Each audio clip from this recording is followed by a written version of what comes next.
The questions that you need to be answering are, do you agree with the first pie chart? What would you add or remove? Do you agree with the second pie chart? What would you add or remove? Do you think schools should teach these topics? And what exactly should you learn at home? Okay, so here it comes. Ooh. Teacher, can you repeat the questions, please? Sure. The questions are, do you agree with the first pie chart? What would you add? What would you remove? Do you agree with the second pie chart? And if you don't know what a pie chart is, there you are, you're looking at pie charts. What would you add or what would you remove? The next question is, do you think these topics should be taught in school? And the last question is, what exactly should you learn at home? So I'm going to give you 1 minute. Look at this, gather your thoughts, get your answers, and in 2 minutes, real minutes, we're going to discuss this. So let's just stare at that, and I'm going to stare at you.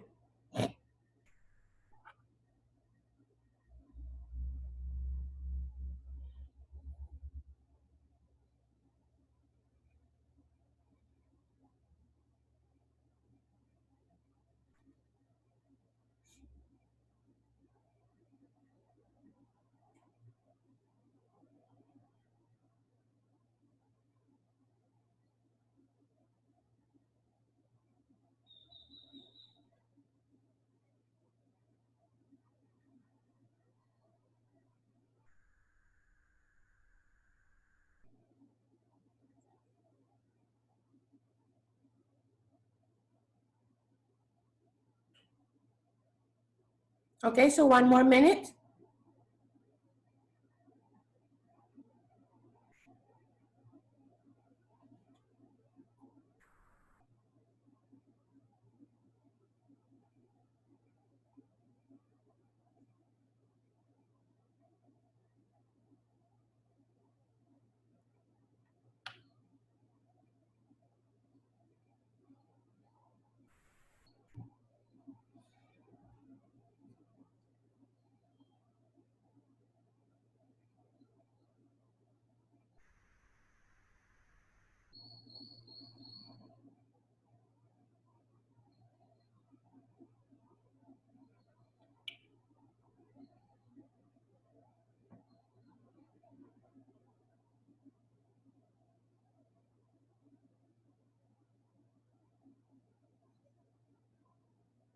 Okay, so that's it. Okay, so let's start our discussion. People, please remember that participation in class is important because that's where you get your little numbers from. So who wants to start, or do you want me to start calling names? The first question, looking at the first pie chart. Do you agree? Do you agree with all that's on that pie chart? And if you could change something about it, what would you add to it? What would you remove from it? Who wants to go first?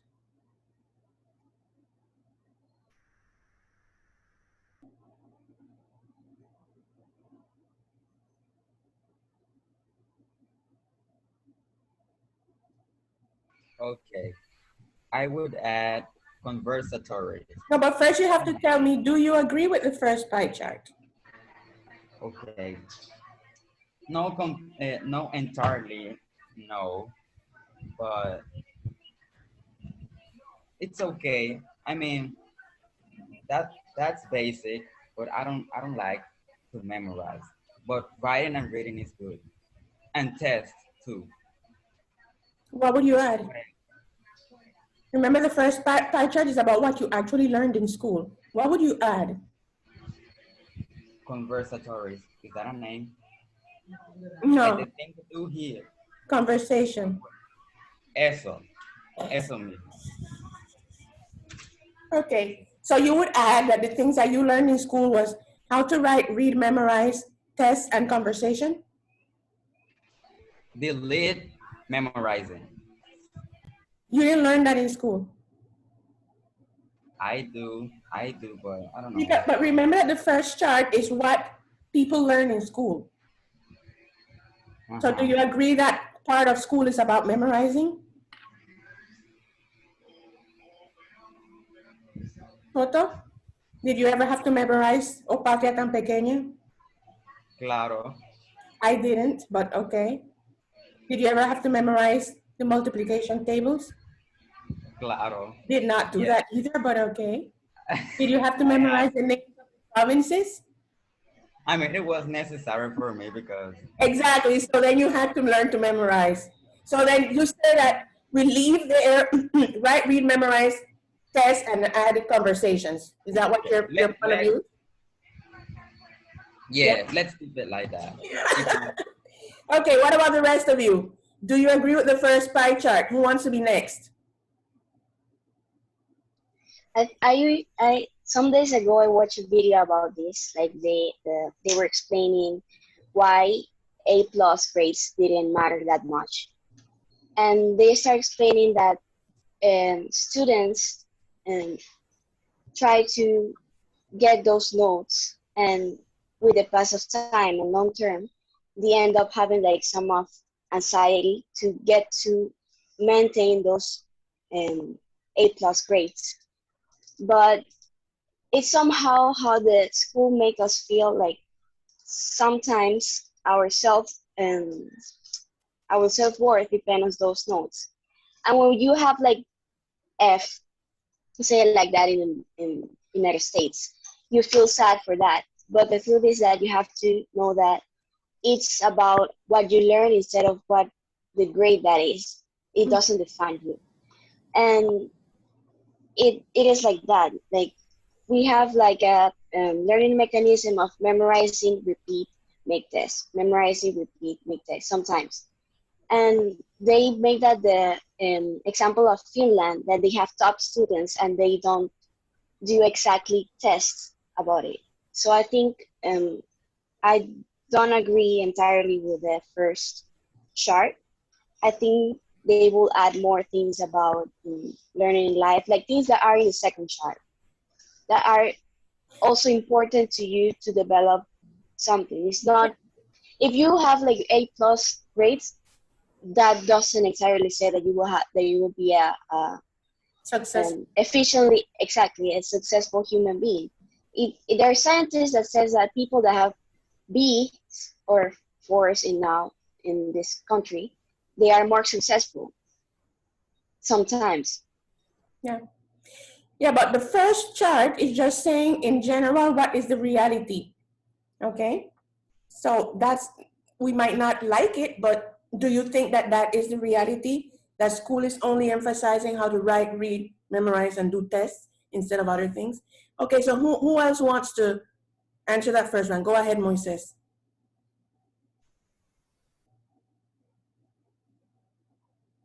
And we're on a pause. Okay, I think that, someone was talking to me. So I think that the first chart is a bit like exaggerated, because we do learn some other things like math, which is not memorization, it's actually following like a procedure for some solving problems. And so I think it's a little bit exaggerated. It's not the only things we learn, but I do think that the second chart has much more merit because it's more important, the things that they showed it. Because like having to, I forgot what it was, but I know it was a lot of important stuff, you know? Like for example, it was dealing with heartbreak. Was it there? And I think that that and social skills is something that they should teach in school, because a lot of people, they don't know how to interact and they don't know how to behave in public or social meetings, you know? Yeah. And so I think that's more important than knowing how to factorize, I don't know whatever we do in math. Okay. So Moises would add, Angel, Moises would add to the first chart math also, that you also learn math. You know, we live in a society that emphasizes math a lot as if it's the only thing. Like you don't know anything else, but you know math. Oh, wow, you're smart, you know. And some of the things that Mary said, that's completely true. We place a lot of anxiety and pressure on kids to get good grades, but good grades doesn't necessarily mean that you learned or that you're going to be successful. Okay, so if I look back at my own personal experience as a teacher, 30 years a teacher, it's been a long time. And I look back at when I was in school, my classmates that had the best grades, they're not doing so well right now. And we're in our 50s. I mean, I'm 51 and I was one of the youngest ones in my class. So they would be like 52, some of them 53. And they're not doing well at all. I mean, I know some of them are like this away from begging on the street. And there were kids who got cinco de arriba abajo. And they were celebrated because of this. And if I look back on the students that I've had during these 30 years, the most successful ones right now did not get the best grades. They weren't like students that got bad grades, but they were like, you know, in between. So success doesn't really have to do with that little number that you get on that paper. It has to do with something else, and we're going to discuss that in a few. Okay, so two more. Who wants to tell me about the first chart? Let's stick to the first chart. We already realized that we need to add math in there. Yes, what else do we need to add? Or do you think it's perfect like it is? Start talking before I start calling names.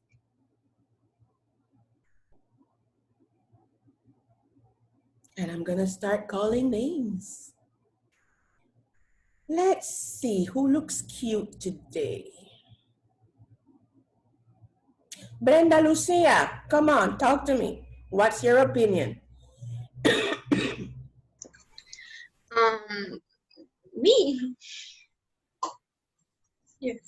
Well, I am agree with the what Moises said, but I could say that in the first part we could add more other things that we are learning, because yes, I know we learn math, we learn to memorize, we learn other things, but I could say that we also are learning English or other things. Yes, thank you. Okay, good. So we could add math and English. Okay. One more person. Sally Miranda.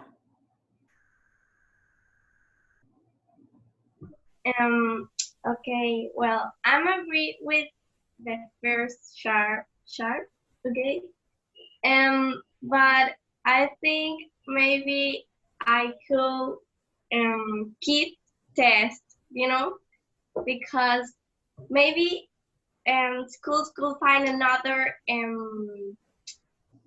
way to teach without tests, you know, something that could be more interactive and more effective than tests. So Yes. And I agree with you, Sally, because I hate tests. I do not like tests. I do not like to give people tests or grade tests. I just don't like tests. But yes, I also don't like textbooks. Yeah, but that's just me. I hate tests and textbooks. That's a whole nother topic for a whole nother day. Okay, so how many of you think that testing, knowing how to take a test, is important in life as a life skill? Amir, what do you want to say? You don't want to say anything, but you're smiling. You smile when you want to say something. How many of you think that taking tests is important? One of you, defend your right to take tests. Teacher, I do not agree, because I think taking tests, it's more likely to force you to memorize what the teacher taught you. So the test is not for you to learn. Like medium. It's for you to try harder to memorize and do not ever forget what the teacher told you in class. That's the reason of the test. Yeah, let's talk about that. So she's saying that the test is for you to memorize and not forget, but you do forget. I mean, if you memorize something for a test, like the test is finished and it just leaves your mind. What is the purpose of tests? Who wants to tell me? What do you think is the purpose of tests? Kill your, how do you say? Creativity? Yes. Okay. And What about your the rest of you? What do you think? Amandisa says test kill your creativity. iniciativa. Initiative. Uh-huh. Ana Lucia, you look cute too. Tell me, what is the purpose of tests? Do you think tests are good? I don't know. I always be so bad at tests. But in my opinion, I think maybe test is cool sometimes because, like I said before, I'm not good at it. But when I do a test and I don't know, I have a great note, I feel good because I say like, hey, I literally do this by myself. And sometimes, I don't know, it's like, sometimes I feel like good. I don't know. Okay. So think about when you become an adult. Think about when you become an adult and tell me, how is doing a test going to help you be a better adult? Me. Teacher, I think that one of the things that tests can affect in our life is that other people, I mean, teacher, make the test for us. So basically they are challenging us. So if we are growing up as an adult, we are still waiting like a test in the real world of adults, but it doesn't exist.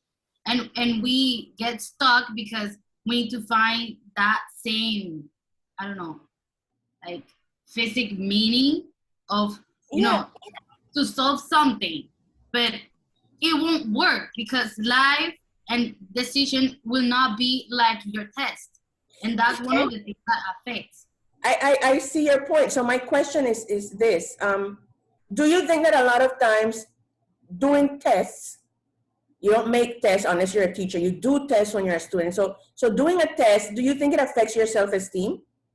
Like if you get a good grade, woo, I'm at the top of the world. And if you get a bad grade, I suck. It does. Teacher, I think maybe yes, because, making tests, you can do a test and you can be the more smarter class, you can be the most smarter student in your class and you make that test, but you fail. But that doesn't mean that you don't understand the topic, If you fail any test, doesn't mean that you doesn't understand the topic, but that can make a change in your self-esteem, because you say, oh my God, I spent a lot of time studying and now I fail. I'm not such a good student. And, I think that can affect. Yeah, so in response to my question that only Mandisa answered, I want to hear from the rest of you. Think of yourself as an adult. How does knowing how to do tests make you a better adult or make you a more successful adult? Like you knew how to do cierto y falso and llenar espacio and you're really good at that. How does that help you become a better adult?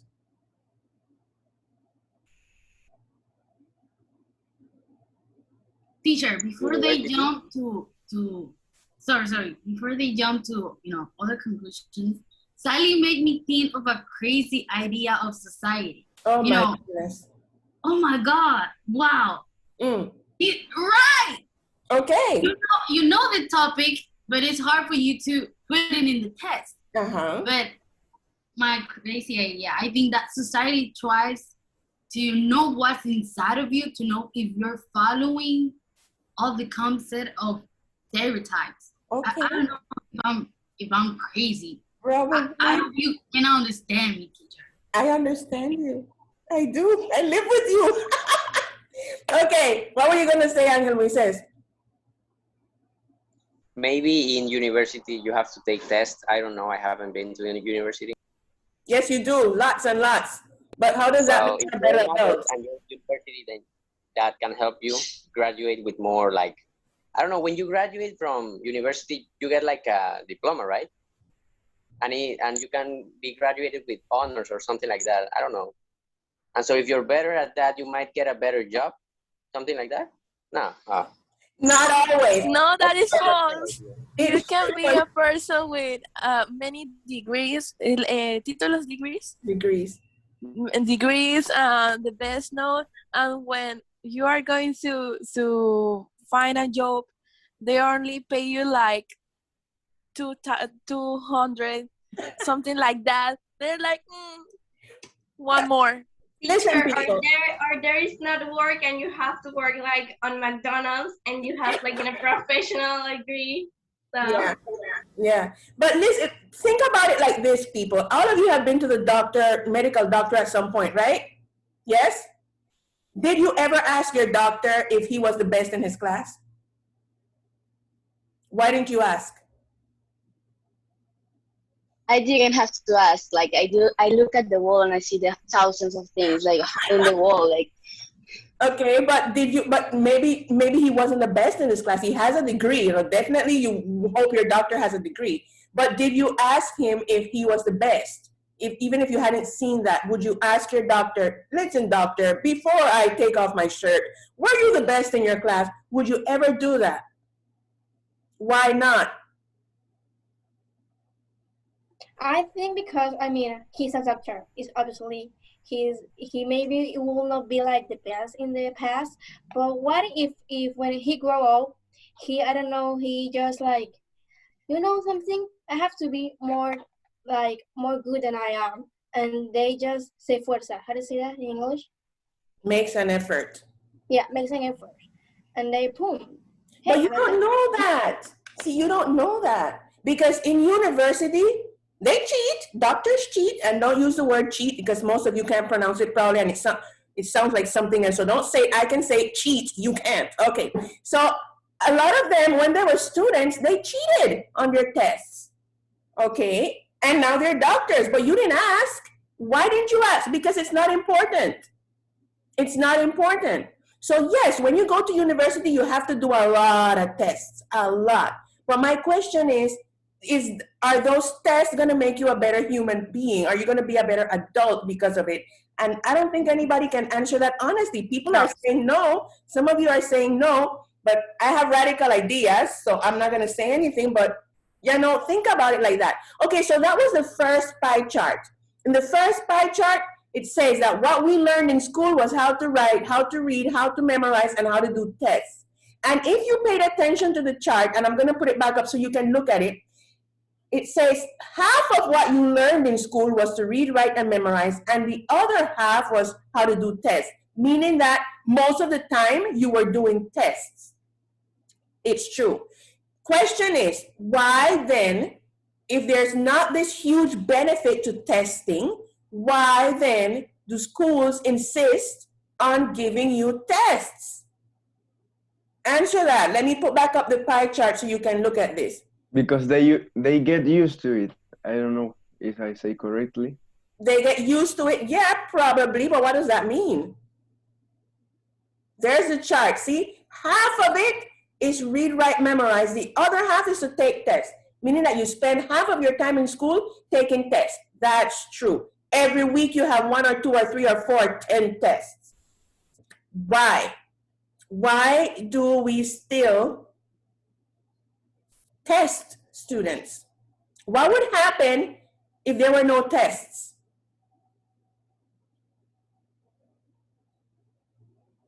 What would your parents say if you went to a school where there were no tests? Ever, never, nunca, no tests. Escuela para frescos. Yeah.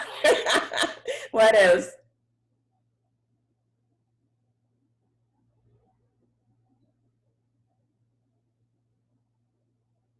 What would you feel if your school never had tests? Comfortable. You feel comfortable? Yeah. But let's be real. People expect tests, just like people expect homework.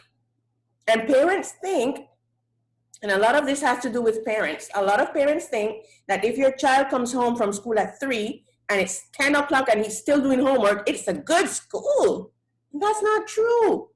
They're exploiting your child and stressing him out before time. But a lot of these ideas are the ideas that adults have. So then why do schools do tests? Well, they say it's so that they can measure your learning.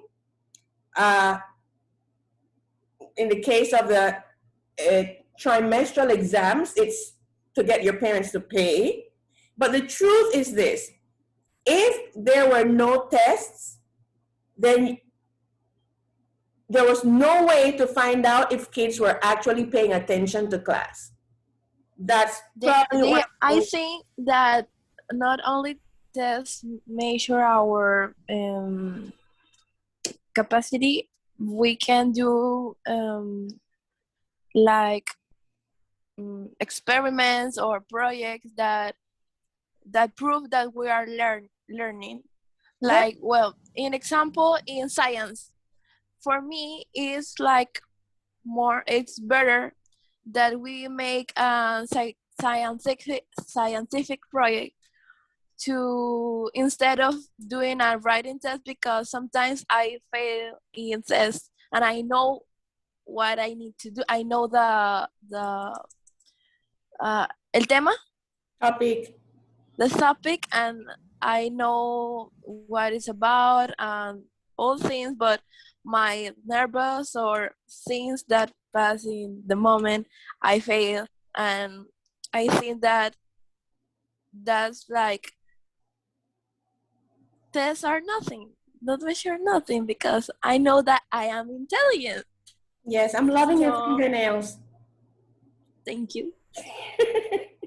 Okay, so the thing is this, ladies and gentlemen, and those of you who are silent, and the kid in the dark, yeah, tests have a purpose, but testing is not going to make you a better person or a better human or a better professional or a better anything. It has a purpose though, and a lot of the purpose has nothing to do with improving your life. Okay, now, would you say that it's accurate that half of your time in school is spent doing tests? Is that accurate? How many tests did you usually have per week? 3, 4, 5, 3 per week. Oh, come on, people. Sometimes you had 3 tests in a day. When we were in physics school, yes, we have like 3 weeks, 3 tests in one day. And I remember because I have a lot of experience in the night studying all the things that I have to do in that test, teacher. Yes. But yes, it wasn't when we were in the physics school. Sometimes they were like 4 tests in one day. We can include the charlas because they were like tests. So a lot of charlas. So then it's true that it's probably true that half of your time was spent doing tests and workshop and quizzes and speech and blah, blah, blah, and presentations. Okay, now let's focus on the second pie chart.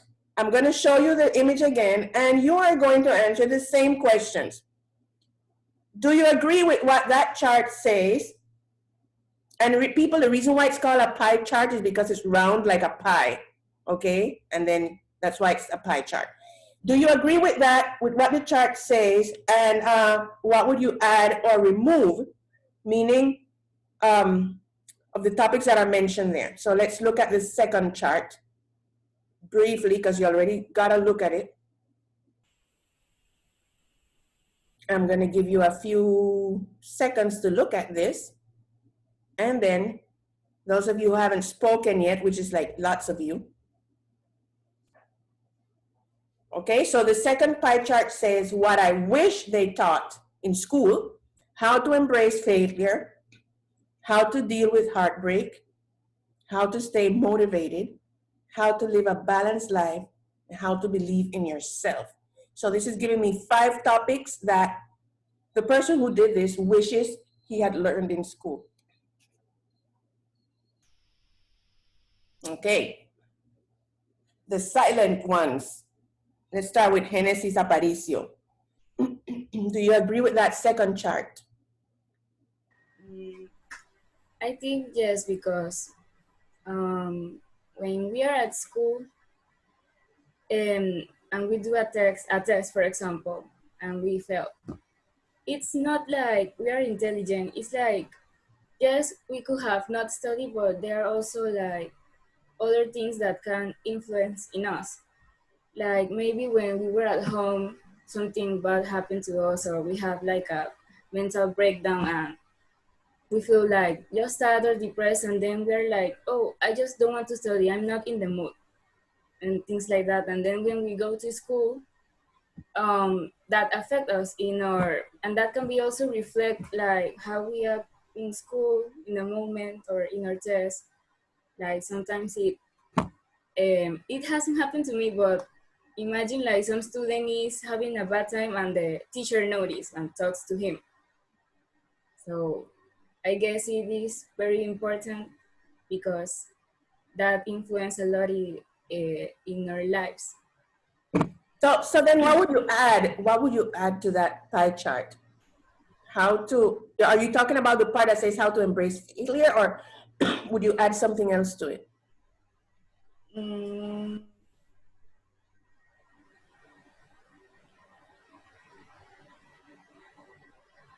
I don't know. I think it is good. I agree. Okay, so I'm coming next for the kid in the dark. Adrian. Hello.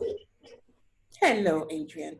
So tell me, did you agree with that second? Oh goodness, did you agree with that second chart? I mean, yeah, it was my grandma.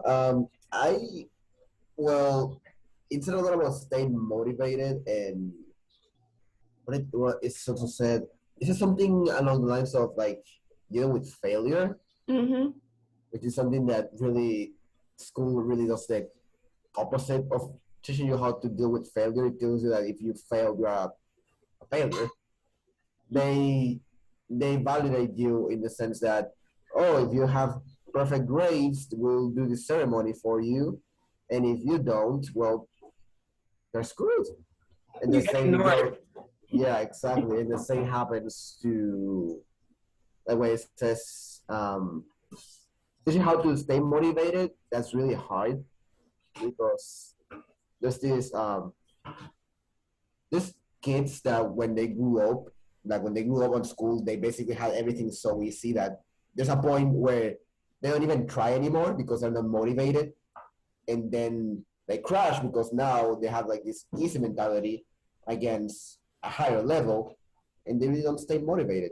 So I do agree that the second chart has a lot of points, but I still believe that school needs to teach you general knowledge, because if not, you're going to be the kind of person that says that the earth is flat, which says a lot about a person's intelligence if they really believe that.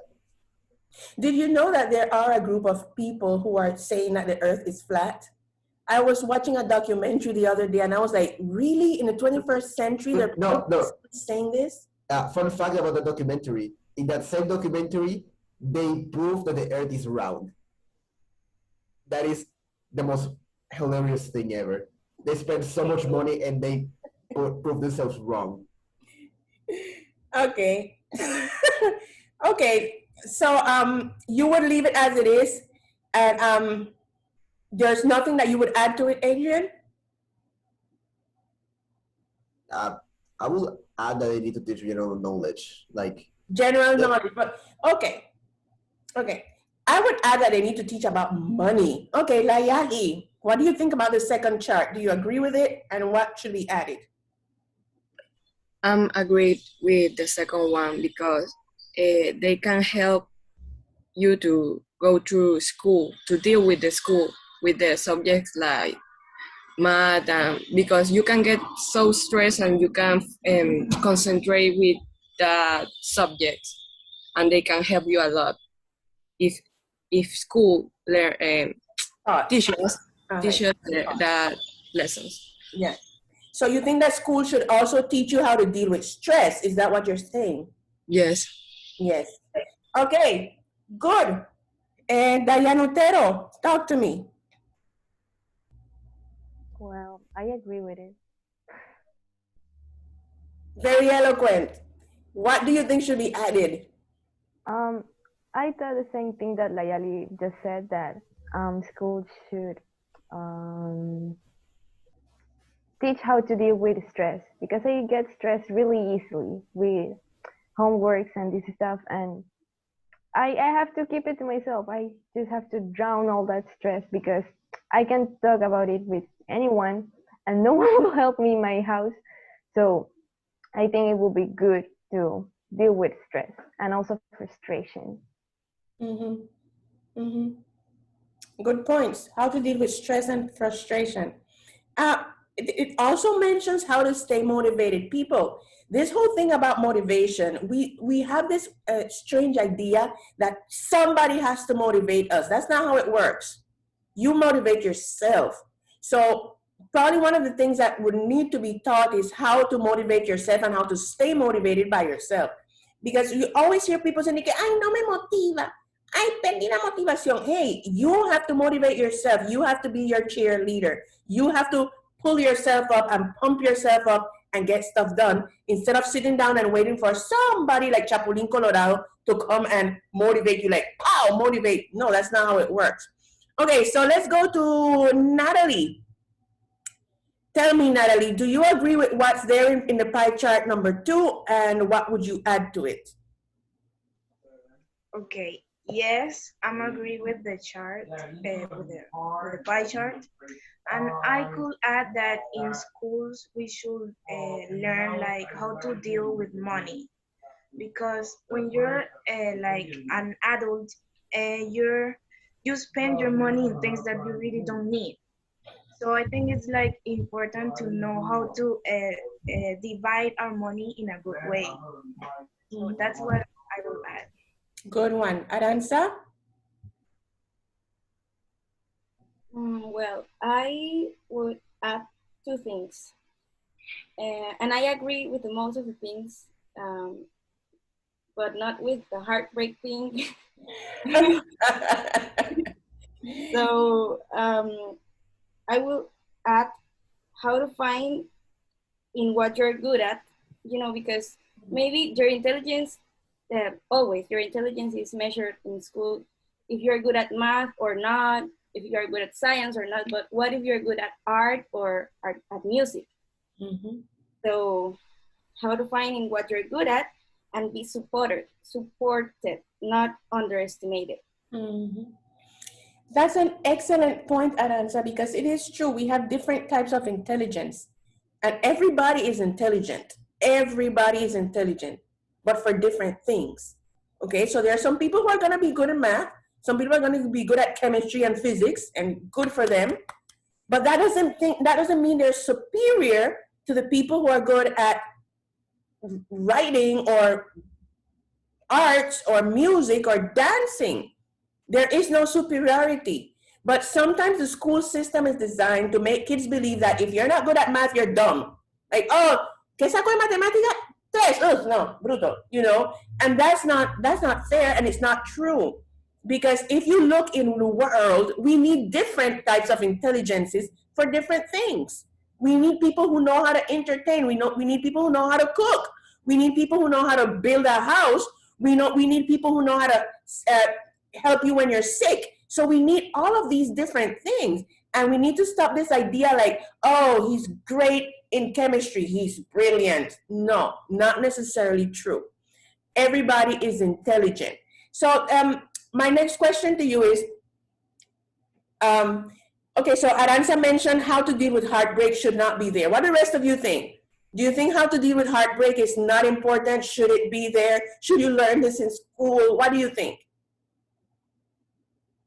Teacher, everybody's gonna get their heart broken. Everybody's gonna get their heart broken at some point. Yes, but that's a little bit personal. I don't know. Yes. Like how like, hey, no, I could never. Heartbreak doesn't have to be a topic of relationship. I am going to teach you about heartbreak next time. She been family too. So stop saying like it's a no.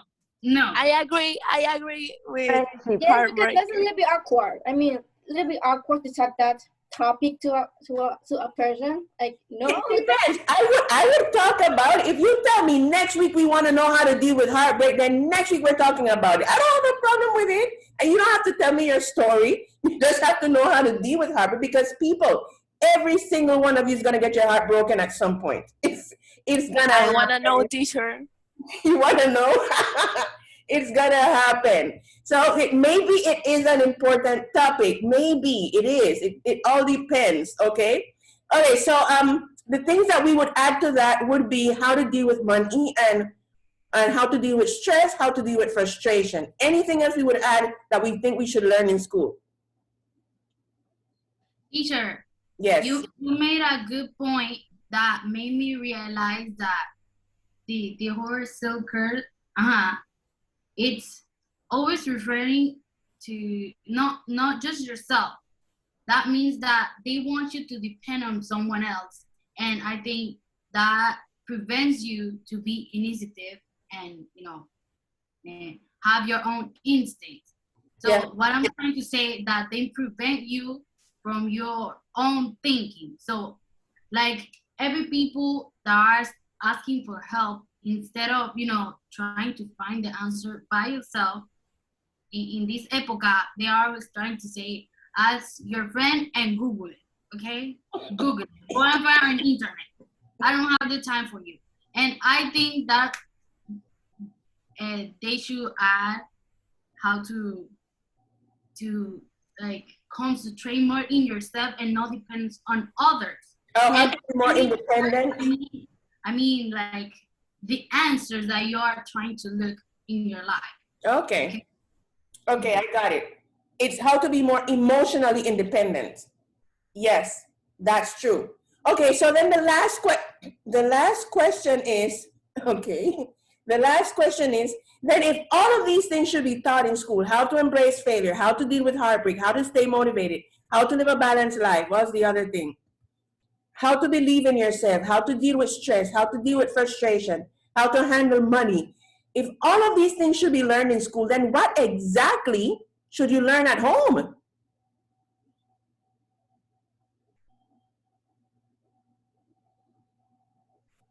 Answer me, ladies and gentlemen.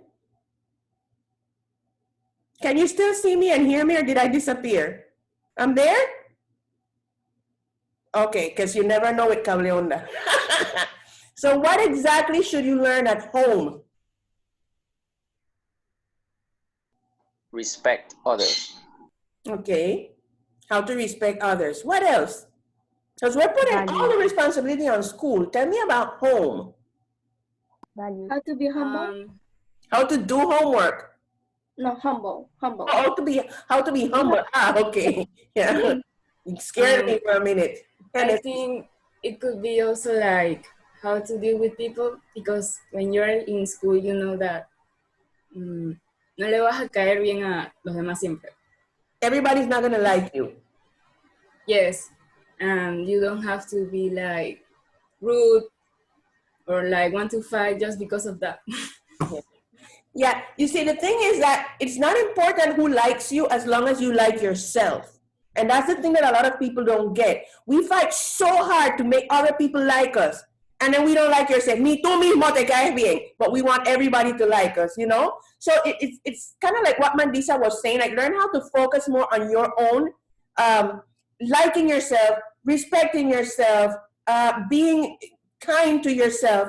And then you can offer that, because you can only give what you have. And if I have no respect for myself, I can't respect you.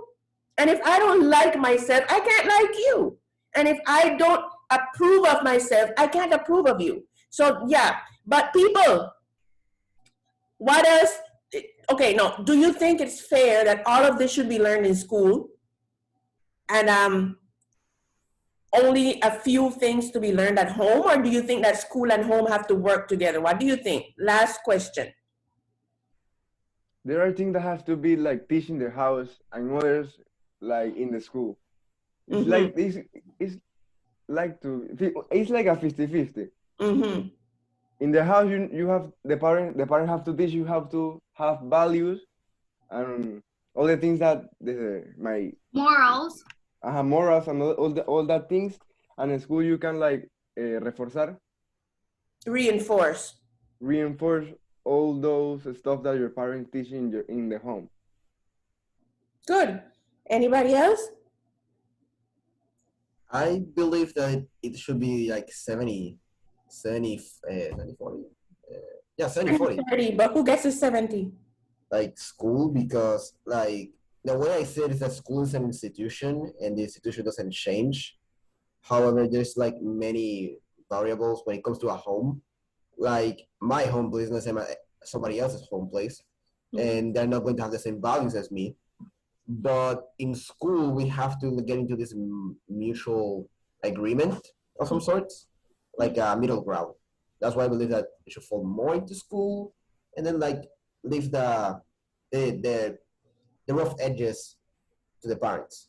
Okay, great. So people, the thing is this, one correction, to those of you who said I am agree, in English you are not agree, you agree. I agree, okay? Take away the verb to be from there, I agree. That's the one correction for some of you who said I'm agree. Don't say that, I agree. Okay, second thing, people. Yes, all of this should be taught in school, definitely. But then do you think there should be a subject that closes in all of this? Because when are you going to learn this? In the middle of math? In physics, in chemistry, in computer? When are you going to learn this? Do you think it should be a separate subject called emotional intelligence, for instance? Another subject with more tests.